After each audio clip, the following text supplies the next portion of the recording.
অধিকাংশ মানুষ ডিভোর্স বা বিচ্ছেদের সময় সবচেয়ে বড় আইনি ভুলটি কোথায় করেন? তারা মনে করেন পারস্পরিক সম্মতিতে আলাদা থাকলেই বিচ্ছেদ কার্যকর হয়, কিন্তু আইন বলছে ভিন্ন কথা। আপনি কি জানেন একটি ভুল পদক্ষেপ আপনি আপনার জীবনের সমস্ত সঞ্চয় বা সন্তানদের অভিভাবকত্ব হারাতে পারেন? আজ আমরা সর্বধর্মের অগোচরে থাকা সেই সত্যগুলোই জানবো। আমি অ্যাডভোকেট পলাশ মণ্ডল, বাংলাদেশ সুপ্রিম কোর্ট আইনের পথেতে আপনাদের স্বাগতম। আজকের আলোচনার বিষয়, সংসার ভাঙার আগে আইন জানুন, বিচ্ছেদ নয় সর্বধর্মের অগোচরে থাকা সত্য। আমরা এখানে কোনো ধর্মের আলোচনা করব না, বরং মুসলিম, হিন্দু, খ্রিস্টান এবং বৌদ্ধ ধর্মের প্রতিটি ধর্মের পারিবারিক আইনের যে কাঠামোগত ভিন্নতা রয়েছে তা পেশাদার দৃষ্টিতে আপনাদের বিশ্লেষণ করব। আজকের এই সেশনটি আপনার জীবনের সবচেয়ে গুরুত্বপূর্ণ আইনি বিনিয়োগ হতে পারে। এই ভিডিও শেষে আপনি বুঝবেন কখন আদালতের শরণাপন্ন হতে হয়, কখন নোটিশ পাঠানো বাধ্যতামূলক এবং কিভাবে আইনি সুরক্ষায় নিজেকে ও সন্তানকে আগলে রাখতে হয়। আমি আপনাকে দেব অভিজ্ঞ আইনজীবী চেম্বারের বাস্তব শিক্ষা।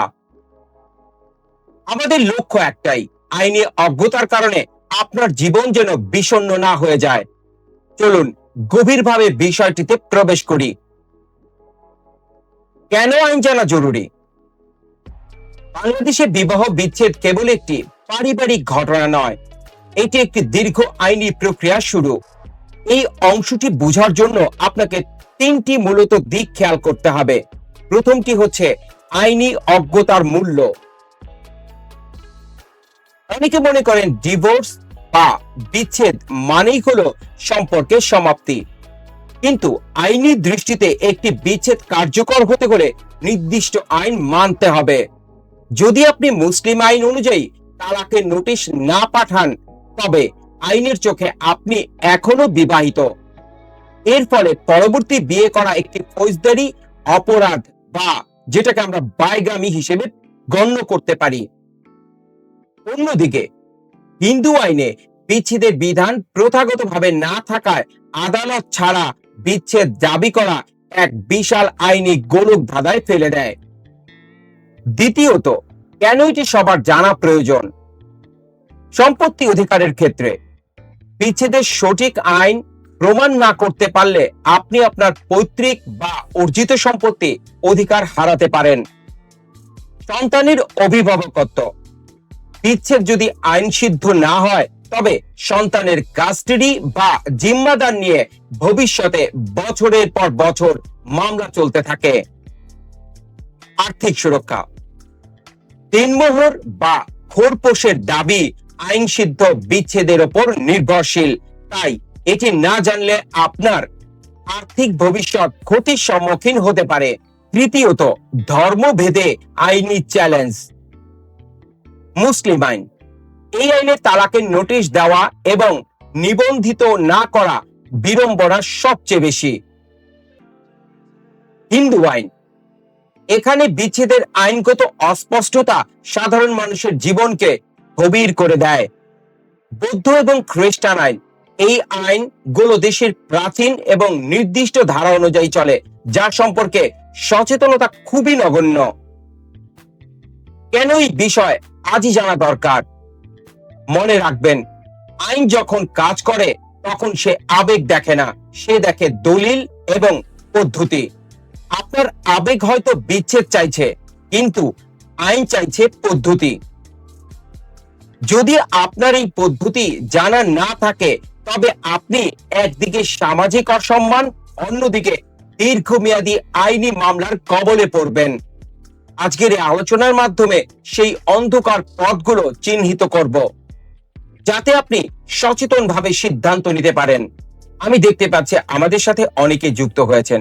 যারা দেখছেন তাদেরকে প্রশ্নের কমেন্ট বক্সগুলো কমেন্ট করবেন, কারণ বিশেষভাবে যারা ভাবছেন আইন খুব সহজ, তারা একটু ভেবে দেখুন, আপনার এক ছোট ভুল আপনার সারা জীবনের বা 5 বছরের জন্য একটি বড় মামলায় পড়ে যেতে পারেন। আপনার কি এর আগে কোনো আইনি নোটিশের সম্মুখীন হয়েছিলেন? কমেন্টসে জানান। যদি হয়ে থাকেন তাহলে হ্যাঁ লিখুন, আর যদি না হয়ে থাকেন তাহলে না লিখুন। একটি মজার তথ্য দেই, বিশ্বের অনেক দেশে বিচ্ছেদ এখন অ্যাপের মাধ্যমে বা ইমেইলে হচ্ছে, কিন্তু আমাদের দেশে এখনো কাগজের নোটিশ ছাড়া বিচ্ছেদ কার্যকর হয় না। তাই ডিজিটাল যুগে এসে কাগজের গুরুত্ব কিন্তু কমেনি। আসুন এঙ্গেজমেন্ট ধরে রাখুন, এবং এখন আমরা বিশ্লেষণের দিকে যাব। এখন আমরা সবচেয়ে গুরুত্বপূর্ণ অংশে এসেছি, একে আমি বলি আইনি কৌশল ও সুরক্ষা। আসুন ধর্মভেদে আমরা দেখি আপনার করণীয় কি। মুসলিম আইনের কৌশল। মুসলিম আইন অধ্যাদেশ 1961 অনুযায়ী তালাক কার্যকর করার প্রধান শর্ত হলো তালাকটি লিখিত হতে হবে এবং যথাযথ কর্তৃপক্ষ, যেমন চেয়ারম্যান, মেয়র, এদেরকে অবশ্যই নোটিশ করতে হবে। অধিকাংশ ক্ষেত্রে দেখা যায় নোটিশ পাঠানো হয় না। মনে রাখবেন, নোটিশ না দিলে তালাক কার্যকর হবে না, এবং আপনি যদি দ্বিতীয় বিয়ে করেন তবে সেটি অপরাধ হবে।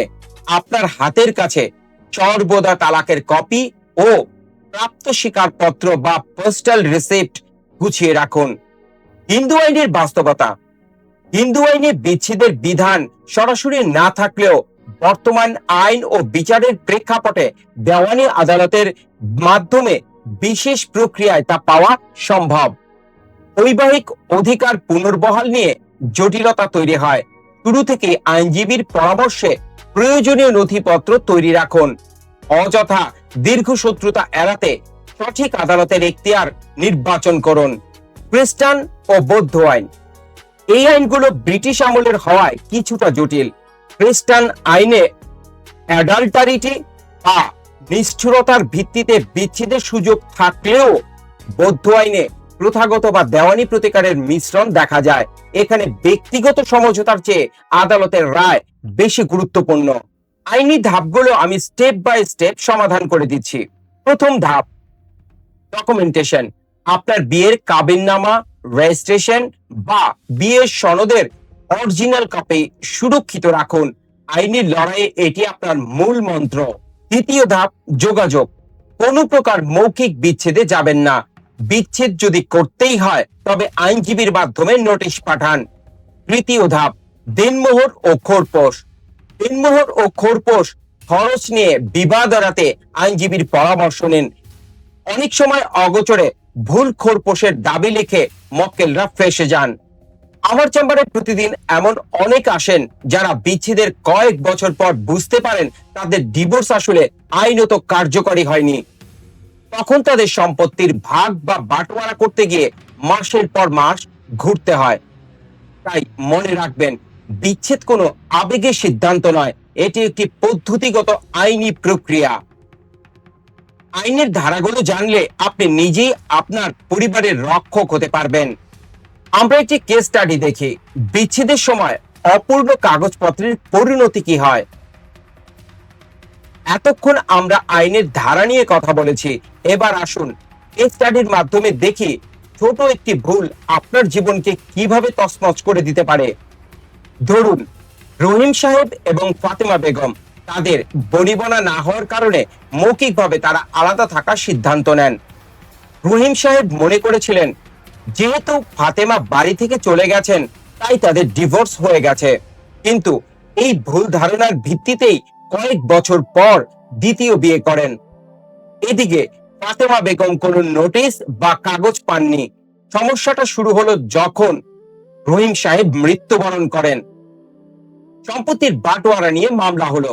ফাতেমা বেগম দাবি করলেন যে তিনি এখনো রহিম সাহেবের বৈধ স্ত্রী, কারণ তালাকের কোনো আইনি নথিপত্র নেই।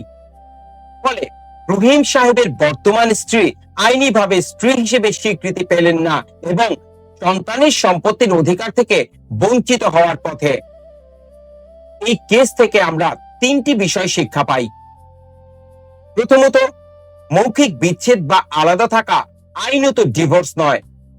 রহিম সাহেব যদি সঠিক সময়ে আইনজীবীর মাধ্যমে তালাক নোটিশ পাঠাতেন তবে আজ দ্বিতীয় স্ত্রী ও সন্তানেরা আইনি সুরক্ষা পেতেন। দ্বিতীয়ত, দলিলের অভাব। বিচ্ছেদ একটি আইনি দলিল, এটি কোনো ব্যক্তিগত সমঝোতার বিষয় নয়। তৃতীয়ত, ভবিষ্যৎ প্রজন্মের ক্ষতি। রহিমের করা আইনি ভুলের খেসারত আজ তারা সন্তানদের দিতে হবে। অনেক পক্ষের আমার চেম্বারে এসে কান্নাকাটি করেন, স্যার আমি তো জানি না যে ডিভোর্স হয়েছে কিনা। হিন্দু আইনের ক্ষেত্রেও একই কথা প্রযোজ্য। যদি সঠিক আইনি প্রক্রিয়ায় না গিয়ে আপনারা বিচ্ছিন্ন থাকেন, তবে সেই বিচ্ছেদ বা সেপারেশন কোনোদিনও আইনিভাবে স্বীকৃতি পাবে না। এই কেস স্টাডি থেকে শিক্ষা নিন, আবেগ নয় আইনি দলিলের উপর নির্ভর করুন। আজই আপনার নথিপত্র চেক করুন, কোনো ঘাটতি থাকলে আইনি পরামর্শ নিয়ে তা পূরণ করুন।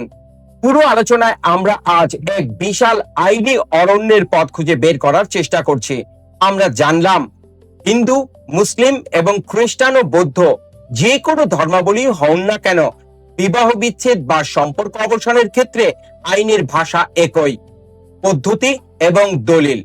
আমরা আজ দেখলাম আবেগপ্রসূত বিচ্ছেদ কোনো আইনিভাবে কার্যকর হতে পারে না।